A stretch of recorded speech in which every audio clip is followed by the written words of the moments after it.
Ay, pudpud na yung gulong mo. Nako, kakayanin pa kaya to? Subukan natin.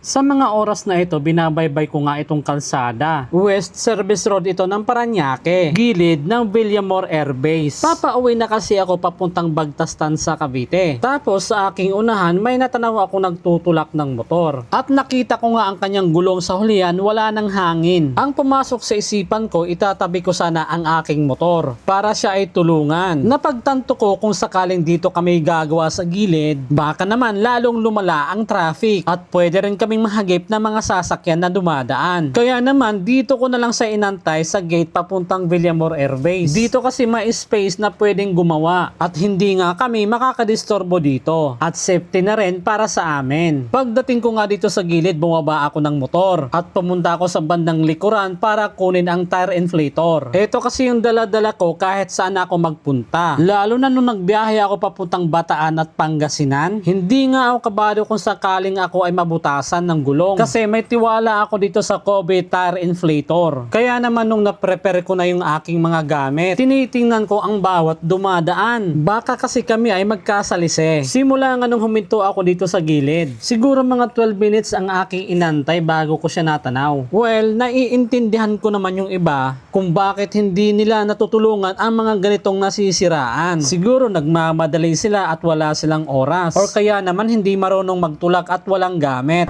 Malaki yung butas? Malaki po eh. Malaki? Tara, subukan natin lagyan ng sili. Dito tayo, sir. Dito. Para makita. Ang plano ko sana doon siya sa unahan ipapwesto at sisindihan ko yung aking headlight para makita ko ang kalagayan ng kanyang gulong. At nabigla nga ako sa aking napansin.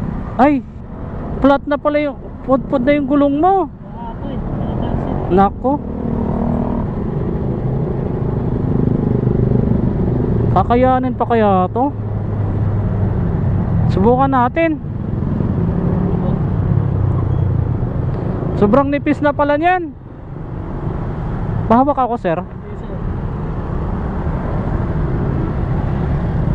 Alam ko nga sa sarili ko na hindi na nga ito uubra ang aking ginagawa. Pero magbabakas sakali pa rin ako baka kayanin. At wala rin namang mawawala kung sakaling susubukan. Sayang din kasi itong tire inflator ko. Baka ma-expired na nga lang ito at hindi magamit. Sa mga oras na yan, hinahanap ko nga kung saan nakalukit ang kanyang air valve. Doon ko kasi i-connect itong hose ng aking tire inflator para malagyan ng hangin at tire sealant. Habang dumadaloy ngayong hangin at materials papuntang gulong, hindi ko nga nararamdaman na kumakarga ng hangin. Pero syempre may pressure itong daladala ko. Kaso nga lang kasi sa sobrang laki ng butas ng gulong, hindi na nga ito kaya matakpan. Kung hindi lang sana pudpud na pudpud itong gulong, kayang-kaya sana ito. Kaso nga sa laki ng butas at pudpud na ang gulong, yung mga materials na galing sa ating tire inflator lumulusot na lang. Kung normal lang sana ito na butas or kaya naman singaw, kayang-kaya ito sileduhan. Kaya naman sabi ko sa kanya, sir, hindi talaga kaya. Buti nga kamo 7 ng gabi ito nangyari. At higit sa lahat, may bukas pa nga na nagbebenta ng gulong dito sa unahan. Kaya nga ang sabi ko sa kanya, tulak lang talaga ang pwede mangyari dito, sir. Pwede naman sakyan pero dapat alalay lang. Pwede naman i-running flat yan, sir.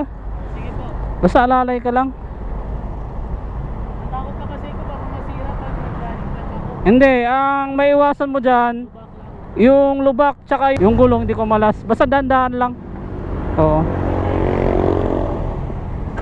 Sa mga oras na papaalis na nga si sir sa aming pinagpwestuhan, para bang guilty ako sa aking sarili na hindi ko talaga siya natulungan. So wala rin kasi akong magagawa kasi napakalaki talaga ng butas. Habang inaayos ko nga ang aking mga gamit at para na rin makaalis, nag-iisip nga ako kung ano ang aking pwedeng magawa. Hindi ko kasi siya kayang lagpasan at tingnan na lamang tapos ako ay makakauwi, andin siya magtutulak pa dito sa kalsada. Hindi talaga kere ng aking konsensya. Eto Ganito nga sana ang plano ko, na ako naman ang magtutulak sa kanyang motor. Tapos yung motor ko yung gagamitin niya. Kaso baka magkaroon ng problema at matumba ako. Ang napapansin ko kasi kay Idol, kahit siya yung may-ari, medyo nahihirapan siya sa pagbalance. Paano na lang kaya kung ako yung magdadala? Kaya ang ginawa ko na lang, nag-alalay na lang ako sa kanyang likuran para hindi siya magkaroon ng pangamba sa kanyang pagtutulak. At maya-maya nga narating na namin yung flyover. Dito niya nga ito ipapagawa at dito na nga rin kami maghihiwalay. Idol! Ingat! So this is Light Moto at ito nga ang aking kwento. Ingat kayo palagi mga idol at salamat sa walang sawang suporta sa panonood ng aking mga video.